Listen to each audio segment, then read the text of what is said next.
देखिए, कैंसर जो है एक ऐसी बीमारी है जो ना हो तो अच्छा है। मैं कैंसर का डॉक्टर होकर ये बात कह रहा हूँ। कैंसर इम्यूनोथेरेपी में मैं काम करता हूँ और मुझे लोगों ने अक्सर पूछा सा रहा कि आप जो है कैंसर के बारे में विस्तार से बताते हैं, तो लेकिन कैंसर ना हो इसके बारे में भी तो हम कुछ कोशिश कर सकते हैं। बीच बीच में ऐसे मरीज़ भी आते हैं जो ये कहते हैं कि हमने तो कभी धूम्रपान नहीं किया था, पान भी नहीं खाया था, शराब का सेवन भी नहीं किया, बड़ी सिंपल सरल ज़िंदगी गुजारते थे, फिर भी कैंसर हो गया। होता है, ऐसा भी हो जाता है, लेकिन ये है कि ऐसे लोगों की मात्रा कम है। कैंसर जो है वो बीमारी हमारे खाने से भी रिलेटेड है कि हम क्या खा रहे हैं, कैसे खा रहे हैं, कितना खा रहे हैं। इन सब चीज़ों के आधार पे भी कैंसर को आप एक्सप्लेन कर सकते हैं। मिसाल के तौर पे यहाँ से शुरू करते हैं कि हमें खाना कितना खाना चाहिए। हमें खाना उतना खाना चाहिए कि जब हम भूखे रहें, खाना खाने के बाद भी भूख लगती रहे। हम खाना खाते हैं उतना कि जब हम पूरा पेट भर लेते हैं। अब खाना खाया नहीं जा सकता भाई, तब हम उठते हैं। तो हम अपने खाने का हिसाब उतना रखें, चाहे पहलवान खाना खा रहा है, चाहे एक दुबला पतला आदमी खाना खा रहा है, भूखा उठे। पहलवान को भी खाना खाते में भूखा उठना है और एक कमज़ोर आदमी को भी खाना खाते में भूखा उठना है। मतलब ये कि जितना भी खाना मैंने खाया वो सब पच गया। अगर उसका पचना मुश्किल है तो वो पाचन शक्ति बढ़ाने के लिए सेल्स का मल्टीप्लिकेशन ज़्यादा होगा, और सेल्स का जब भी मल्टीप्लिकेशन ज़्यादा होगा तो कुछ मात्रा में ख़राब सेल बन जाएंगे।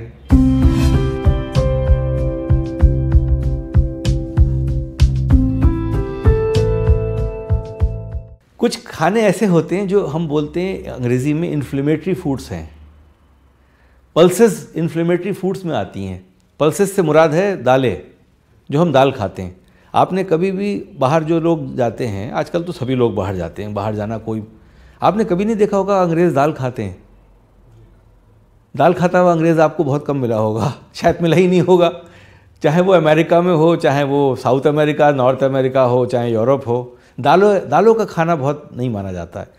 दाल बेसिकली ये नहीं मतलब है इसका कि दाल जो है वो अमेरिकन जानते नहीं है कि दाल क्या होती है, या वो अंग्रेज़ जानता नहीं है कि दाल क्या होती है। दाल उसे पता है दाल क्या होती है, लेकिन खाता नहीं है वो, क्योंकि दाल जो है वो खाने में पचना मुश्किल होता है। दाल की जो हमारी पाचन शक्ति है उसको बहुत कार्य करना पड़ता है उसको पचाने में। जैसे कि मिसाल के तौर पे बेसन आप खा लें तो बेसन से पेट खराब हो जाता है यूजुअली। हम कहते हैं तेल से हो गया, लेकिन बेसन खुद भी एक भारी खाना है। बाजरा बहुत भारी खाना है, बाजरे की रोटी खाना बहुत मुश्किल है। गेहूँ तकरीबन हम सब खा लेते हैं। इसी हिसाब से अगर गेहूँ की तुलना दाल से करें तो दाल बहुत भारी खाना है। भारी खाना जो देर तक पेट में रहे और पाचन शक्ति को ज़्यादा काम करने पे मजबूर करे, वो इन्फ्लेमेटरी खाना होता है। इन्फ्लेमेटरी मतलब इन्फ्लेमेशन का हिंदी अनुवाद सूजन है, जो सही अनुवाद नहीं है। इन्फ्लेमेशन से मतलब होता है मुस्तकिल जद्दोजहद, उसे बोलते हैं इन्फ्लेमेशन।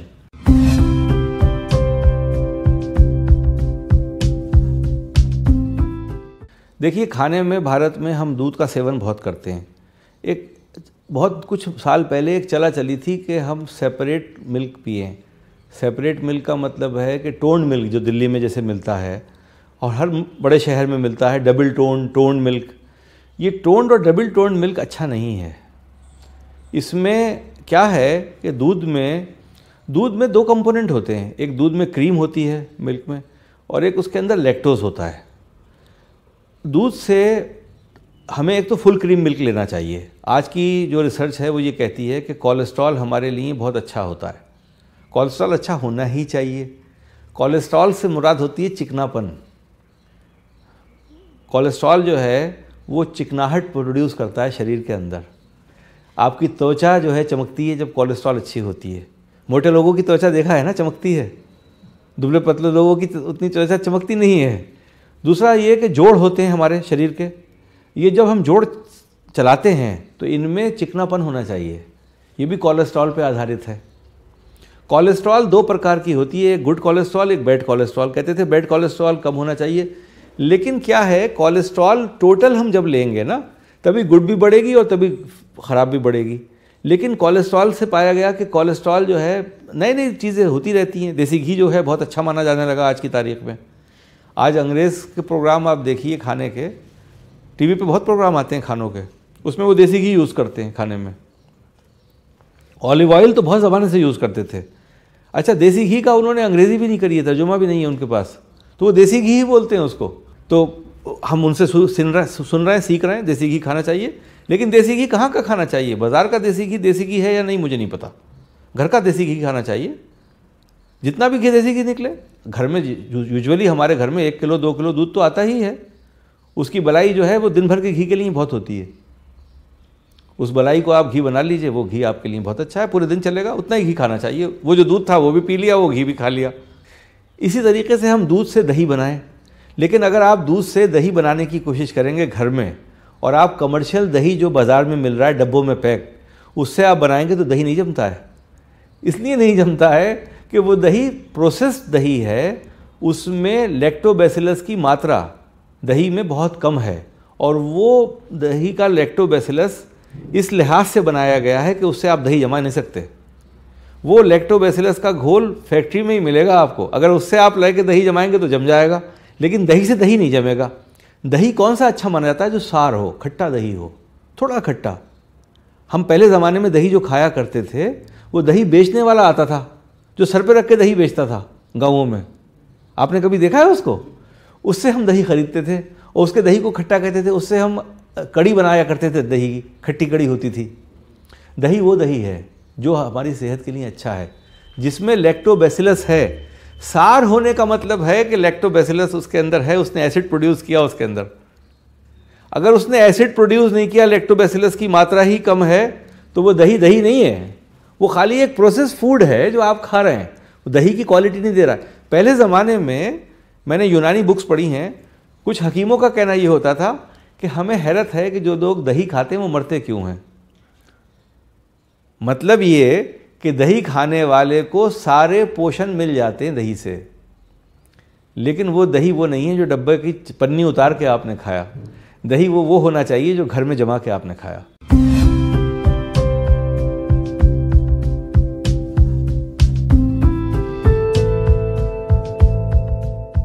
सबसे बुरा खाना क्या है ये सुन लीजिए, शक्कर। गन्ना बुरा नहीं है। गन्ने का जूस आप कितना पी लेंगे? 2 गिलास, शायद 2 गिलास भी बहुत कम लोग पीते होंगे, 1 गिलास भी बहुत कम पीते होंगे। लेकिन शक्कर कितने से बनती है? गन्ने से। बहुत ज़्यादा गन्ने से बहुत कम शक्कर बनती है। बहुत ज़्यादा गन्ना चाहिए तब हमें शक्कर मिलेगी। कुछ का कहना है 7 गन्ने 8 गन्ने मिलाओ तब जाके थोड़ी सी शक्कर बनती है। मालूम ही है, तो शक्कर तो बहुत महंगी होती है ना गन्ने के मुकाबले में। रिफाइंड शुगर ये ख़राब है, गुड़ फिर भी बेहतर है। रिफाइंड शुगर क्यों ख़राब है? रिफाइंड शुगर का जो प्रोसेसिंग है वो केमिकल्स के थ्रू होता है, और केमिकल्स का एक्सट्रैक्शन शुगर से हो नहीं पाता है, तो वो शुगर जो है वो ख़राब है। रिफाइंड शुगर ख़राब है, हम ज़्यादा मात्रा में खाते हैं। वो क्या करती है? सिंपली, शुगर मना नहीं कर रहा हूँ मैं ज़्यादा शुगर की बात कर रहा हूँ कि हमने सुबह से शाम तक मिठाई खूब खाई, वो गलत है। कभी कभी ओकेजनली मिठाई खा ली, ठीक है। चॉकलेट भी हम खाते हैं, वो भी गलत है। केक्स खाते हैं, पेस्ट्रीज खाते हैं, वो भी हमेशा नहीं खाना चाहिए, कम मात्रा में खाना चाहिए।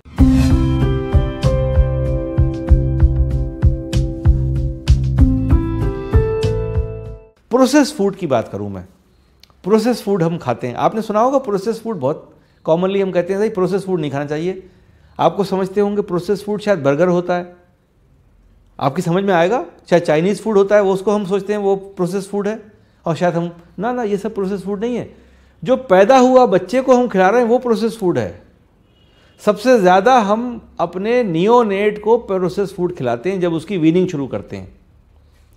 पैदा हुए बच्चे को तो हम दूध पिलाते हैं डब्बे का, वो प्रोसेस फूड है। सबसे ज़्यादा प्रोसेस फूड तो हम 2 साल में खा लेते हैं ज़िंदगी के। अपनी ज़िंदगी के 2 साल जो पहले हमारे होते हैं, सबसे ज़्यादा प्रोसेस फूड हम उस वक्त खाते हैं, और हम एडवर्टीजमेंट देख के खाते हैं, और पड़ोसियों से प्रोत्साहित मोहित होकर खाते हैं कि वो भी खिला रहा है हम भी खिलाएं। उसने डब्बा ये वाला दिया, अरे भाई ये डब्बा कितने का आता है? भाई ये 270 रुपये का आता है, बड़ा अच्छा है, बच्चा बड़े चाव से खाता है। लेकिन वो तो प्रोसेस फूड खा रहा है।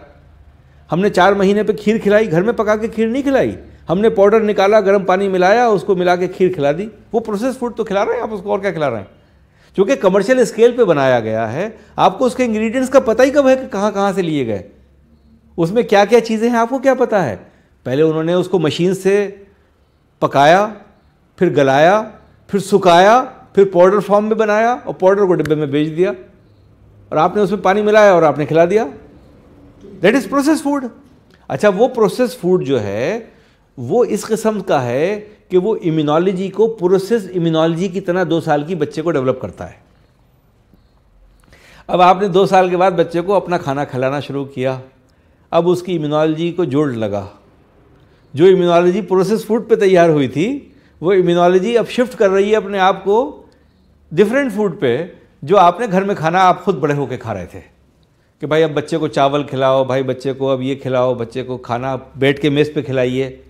तो आपने उसको खाने को इंट्रोड्यूस अब पहली मर्तबा उसके लिए किया, लेकिन 2 साल तक आपने जो बच्चे को खाना खिलाया उसकी पूरी इम्यून सिस्टम उस खाने पे निर्भर था।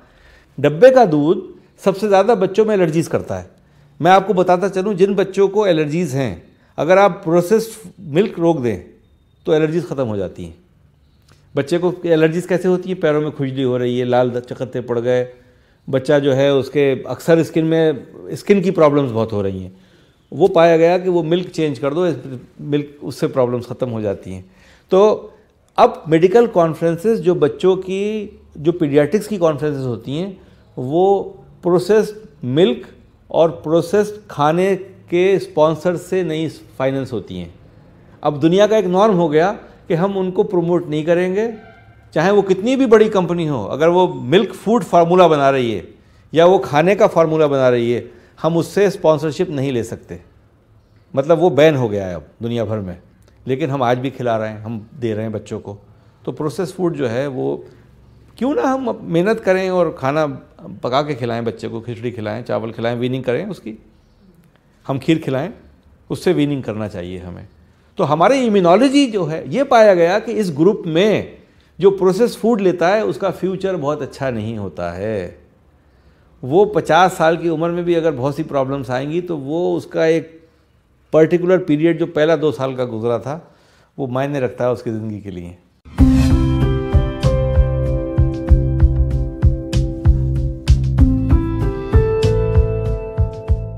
भारत में वेजिटेबल्स को हम पका के खाते हैं।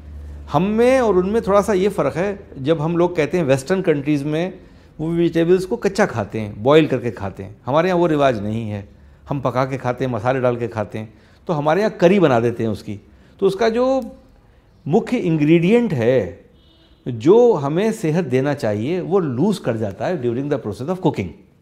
उसमें कुछ इस किस्म के केमिकल्स होते हैं जो म्यूटेशन को रोकते हैं, लेकिन जब हम उन्हें पका लेते हैं एक्सेसिवली तो वो केमिकल्स उसके जो उसका पोषण की शक्ति है वो ख़त्म हो जाती है, वो खोजड़ा रह जाता है। पेट भरने की शक्ति तो रखता है, लेकिन जिस लिए खाया जाना चाहिए वो ख़त्म हो जाता है।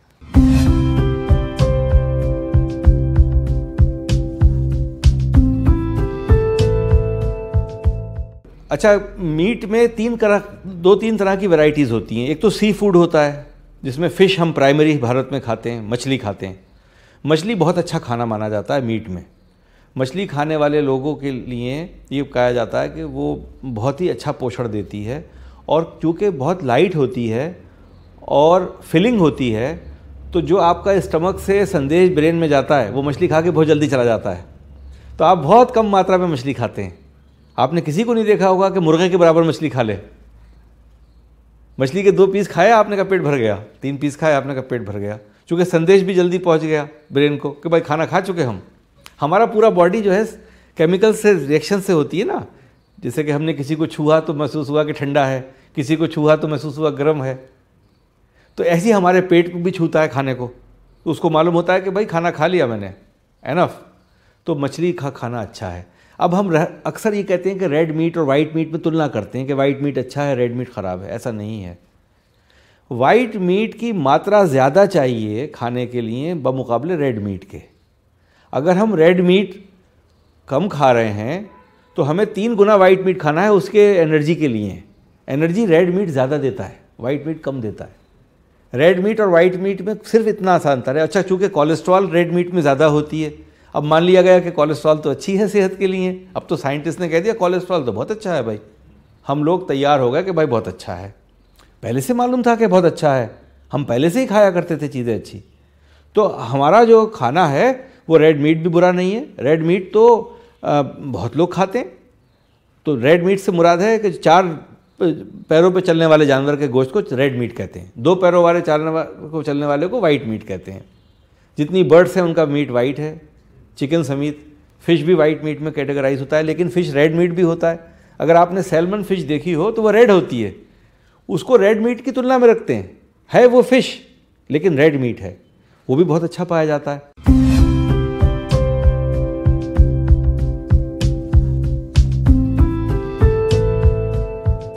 खाने पे अगर हम कहें कि सबसे अच्छा खाना कौन सा है, जो सबसे इजीली डाइजेस्ट हो जाता है और वो खाना लोग खाते हैं जिससे कि कैंसर नहीं होता, वो मेडिटेरियन फूड है। उनका सेवन क्या है, वो गोश्त खाते हैं, मीट खाते हैं, लेकिन वेल कुक्ड मीट खाते हैं और मीट को बहुत ज़्यादा मसालों से नहीं पकाते हैं। तो अगर हम मसालों से पकाते हैं तो मीट में शक्ति कम हो जाती है और ज़्यादा खाना पड़ता है। अगर आप मसाला बग़ैर मीट खाते हैं तो कम मीट यूज़ होता है और पेट जल्दी भर जाता है।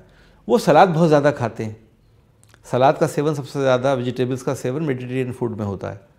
वो ग्रीन लीफी वेजिटेबल्स बहुत ज़्यादा खाते हैं, कैबेज है, बंद गोभी है हमारी जिसको बोलते हैं, उसके पत्ते हैं, या सलाद के पत्ते हैं, वो लोग बहुत खाते हैं। वो खाना बड़ा हेल्दी माना जाता है। उससे हम जो है वो इन्फ्लेमेटरी फूड नहीं है।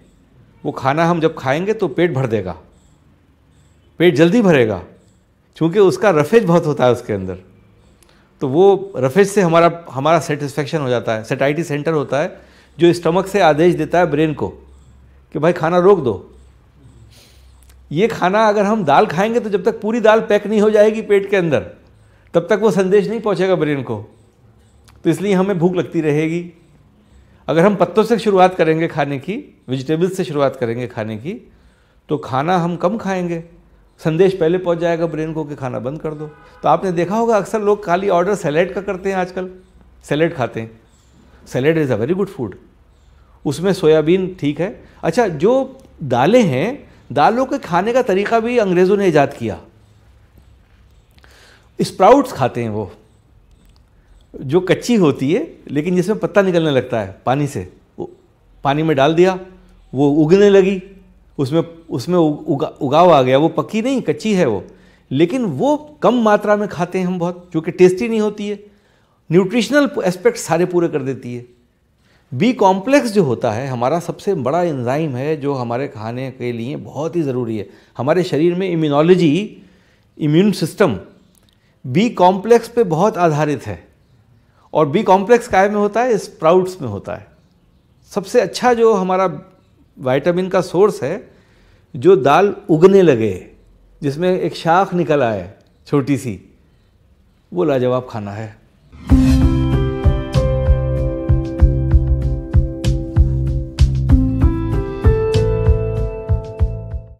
देखिए, हिंदुस्तान में कैंसर जो है मुख्य रूप से ओरल कैविटी कैंसर सबसे ज़्यादा पाया जाता है, और वो हमारा तंबाकू के सेवन से है।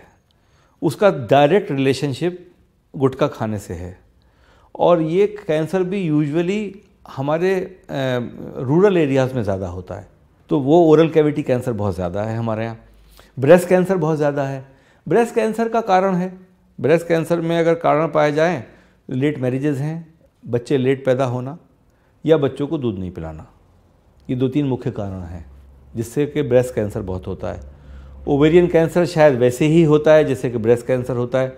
इसमें हम लोग बहुत से आजकल औरतें हैं, वैसे तो रिसर्चेज में तो ये प्रूव किया गया है कि साहब जो पिल्स हैं, ओस्ट्रोजन पिल्स हैं, प्रोजेस्टेरॉन पिल्स हैं, जिनको हम कहते हैं कि ओरल पिल्स हैं, जो औरतें खाती हैं कि जो बच्चा रोकने के लिए, वो कैंसर से प्रिवेंटिव हैं।